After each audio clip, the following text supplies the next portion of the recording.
This video is on expected value. We see in this video that the mean or average and the expected value turn out to be the same. The mean or average is the sum of all values divided by the total number of values. We look at the finance exam distribution for 32 students. We have taken the scores and separated them into ranges, which X having a representative of all the different ranges. In the last two rows of our table, we list the frequency for the ranges and the probability for the ranges. To find the mean or average, we take the representative times the frequency for each range, add them together, and divide by 32, coming up with an answer of 84.5. Expected value. Let x be a random variable, x sub I be the number assigned by x.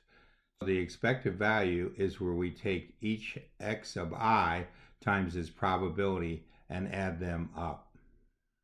We have switched our calculator to the home screen where we did the mean and average calculation and did the expected value calculation.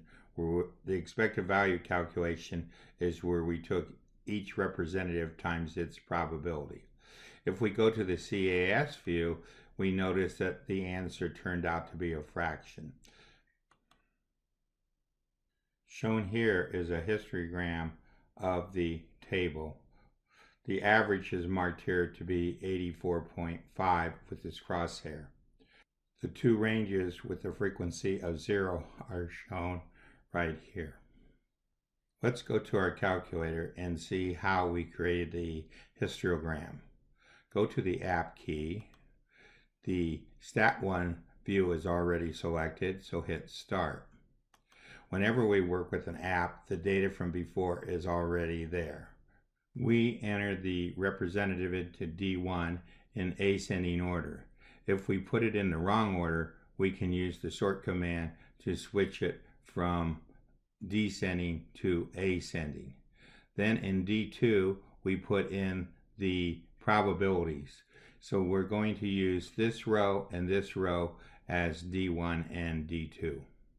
Next, we press the SMB button and add D2 to our label here. We now press Shift Plot to set up our values.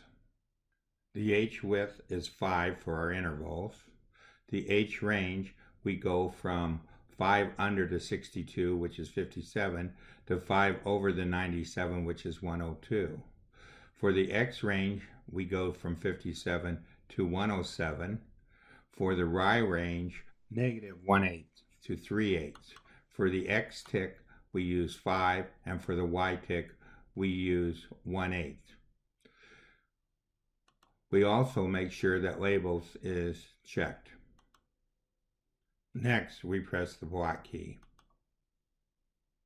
To go to our average, we press the menu button, the go to button. We add 2.5 to 84.5, which is 87. Press OK. To get our crosshair, to get the thing displayed again, we press the menu button. This ends our video on expected value.